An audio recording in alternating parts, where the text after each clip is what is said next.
In late December, as snow blanketed Minnesota and families gathered indoors, a raw, unfiltered video began to spread like wildfire across the state. It wasn't just another trending clip, this was something different, something that struck a nerve deep within the community. The video exposed alleged fraud within Minnesota's child care assistance programs, a system meant to help working families afford safe, reliable care for their children. Instead, it revealed a troubling story of money gone missing, and trust betrayed. Released just after Christmas 2025, the 42-minute documentary by independent journalist Nick Shirley quickly became a political earthquake. It was shared in group chats, posted on neighborhood forums, and dissected by local news outlets. The documentary's power lay in its simplicity. Shirley, armed with only a camera and a list of addresses, visited daycare centers across the Twin Cities, asking a single pointed question: where is the money going? His approach was direct, almost confrontational, but it resonated with viewers who had long suspected something was amiss.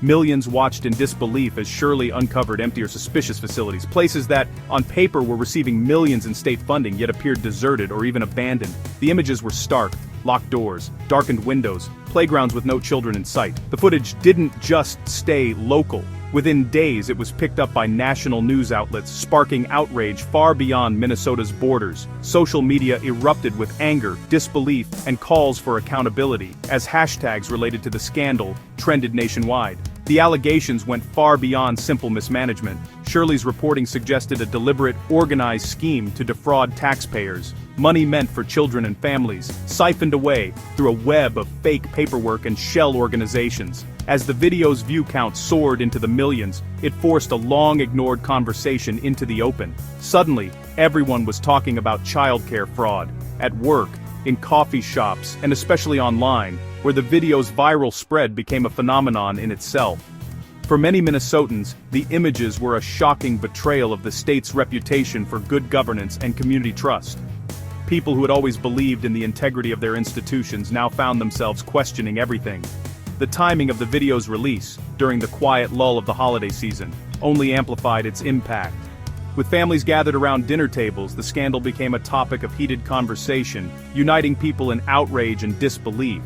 What had once been an abstract issue, numbers on a spreadsheet, line items in a budget, was now a visible, urgent problem. The video connected faces and places to the fraud, making it impossible to ignore. With the public demanding answers, officials could no longer look the other way. The firestorm ignited by one viral video had forced Minnesota to confront a crisis hiding in plain sight. Nick Shirley's video takes viewers on a revealing tour of Minneapolis childcare centers, shining a light on a world that most people rarely see up close. With his camera in hand, Shirley moves from one location to the next, documenting what he finds with a sense of urgency and purpose. The video doesn't just show buildings, it tells a story of what's happening behind closed doors, or in many cases, what isn't happening at all. On Nicollet Avenue, he stops at a so-called Quality Learning Center.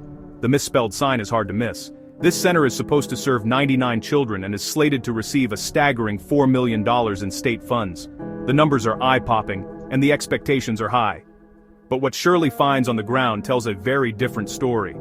Instead of a bustling center filled with children and caregivers, Shirley finds an empty parking lot, locked doors, and a building that looks abandoned.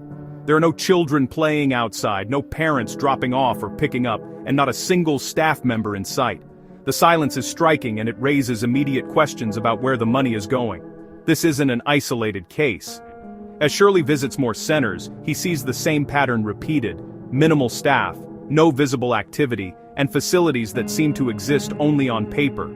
Some centers have empty classrooms, others look like they haven't been used in months. The lack of life in these places is impossible to ignore. The visuals are damning. Shirley overlays his footage with state financial records, showing millions of dollars paid out to these centers. Yet, the reality on the ground doesn't match the paperwork. The buildings are deserted, and the promised care for children is nowhere to be found.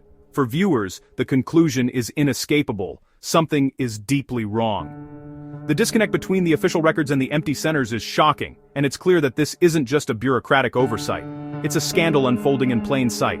Shirley's on-the-ground reporting makes the scandal real and accessible. By showing the empty buildings and locked doors, he brings the story out of the realm of numbers and into the real world, where anyone can see the problem for themselves. This isn't about complicated audits or spreadsheets, it's about what anyone can see with their own eyes. The evidence is right there, plain and simple for all to witness. The video does more than inform. It deputizes viewers, making them feel like part of the investigation. As they watch, they're invited to question, to wonder, and to demand answers.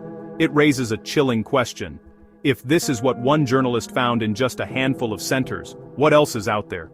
How deep does this problem go, and how many children and families are being let down? The simplicity and clarity of the footage make the allegations impossible to ignore. There's no way to explain away what the camera captures. No children, no staff, no care being provided.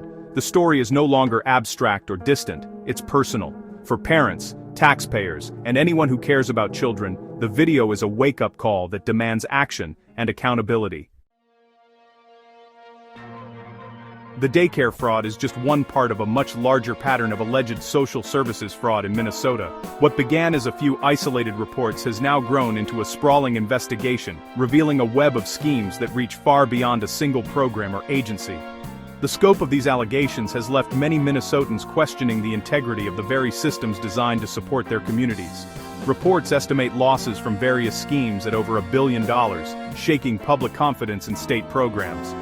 These numbers are staggering, and they represent not just financial loss, but a breach of trust between the government and the people it serves.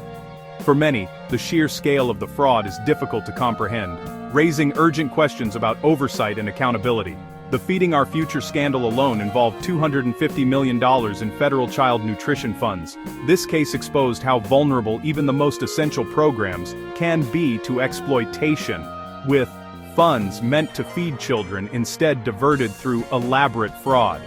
Law enforcement warned that was just the tip of the iceberg, and the daycare scandal suggests the problem is even bigger. Investigators believe that similar fraudulent activities may be happening in other programs, and the true extent of the losses could be much higher than currently reported. The real issue is trust. When programs meant to help families are exploited, everyone suffers. Vulnerable families who rely on these services are left wondering if the support they need will still be there tomorrow, while honest providers face increased scrutiny and red tape. Lawmakers are now probing other areas, including possible fraud in SBA loans, with some calling it a $9 billion scandal. The investigation is expanding, and officials are under pressure to identify weaknesses in the system and prevent future abuse.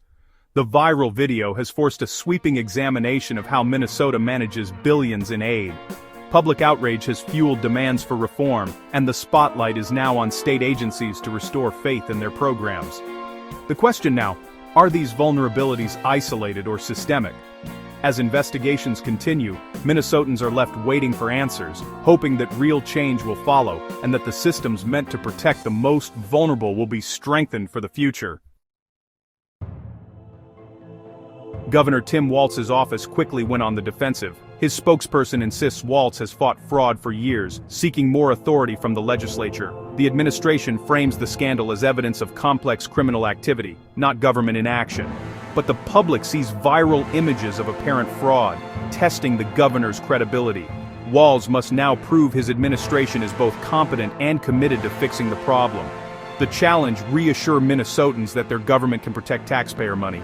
The pressure is on to show real results, not just talk. In response, the Walz administration outlined a series of actions. Immediate investigations were launched into the centers featured in the video. One has already been shut down. The state hired an independent firm to audit high-risk programs, signaling a broader review. The Housing Stabilization Services program was shut down entirely, showing a willingness to take drastic measures. A new statewide program integrity director was appointed to centralize anti-fraud efforts. The administration is also supporting criminal prosecutions to hold wrongdoers accountable. These steps aim to restore public trust and demonstrate a comprehensive response. The message: Minnesota is cracking down on fraud at every level. The scandal quickly drew national attention. Prominent Republicans, including Vice President J.D. Vance and Donald Trump Jr., used the story to attack Governor Walz and Democratic leadership. The White House amplified criticism, with Education Secretary Linda McMahon calling it a breathtaking failure. Elon Musk weighed in, boosting the video's reach. The controversy became a partisan flashpoint, with both sides using it to argue their case. National scrutiny means the state's response is under a microscope. The scandal is now a symbol in the debate over government oversight and spending. For Walz, the political stakes have never been higher. The investigation's outcome will resonate far beyond Minnesota. The FBI has escalated its involvement, sending more agents to Minneapolis. Director Kash Patel says the goal is to dismantle large-scale fraud networks exploiting federal programs. The Bureau's expanded role signals this is not just a local issue, but potentially organized criminal activity. The FBI's power to conduct sweeping investigations and bring federal charges raises the stakes, their focus building airtight cases against those behind the schemes. For Minnesotans, the FBI's presence is both reassuring and alarming. The investigation is now about more than money. It's about rooting out criminal enterprises. The full extent of the fraud remains to be uncovered. Why did it take an independent journalist to break this story? Nick Shirley suggests mainstream reporters hesitated, fearing accusations of bias, since much of the alleged fraud involved the Somali community. This chilling effect can lead journalists to avoid sensitive topics, even when the evidence is clear. The result: important stories go unreported, and corruption festers. The scandal forces a reckoning within journalism about balancing cultural sensitivity with the duty to expose wrongdoing. If fear silences reporters, public trust in both government and media erodes. The Minnesota case is a lesson in the courage required for true investigative reporting. The scandal has shattered public trust in Minnesota's institutions. Citizens want more than a few closures. They demand real accountability and prosecutions. Systemic reform is needed, better vetting, more audits, and stricter oversight of social programs. Announcing a new director isn't enough. Minnesotans expect concrete change. The story is a warning to other states. Fraud can thrive anywhere oversight is weak. The coming months will test Governor Walz's leadership as investigations unfold. The outcome will be measured in arrests, reforms, and, most importantly, restored confidence. Can the government prove it's a capable steward of public funds? The answers will define Minnesota's legacy in the wake of this scandal. The nation is watching.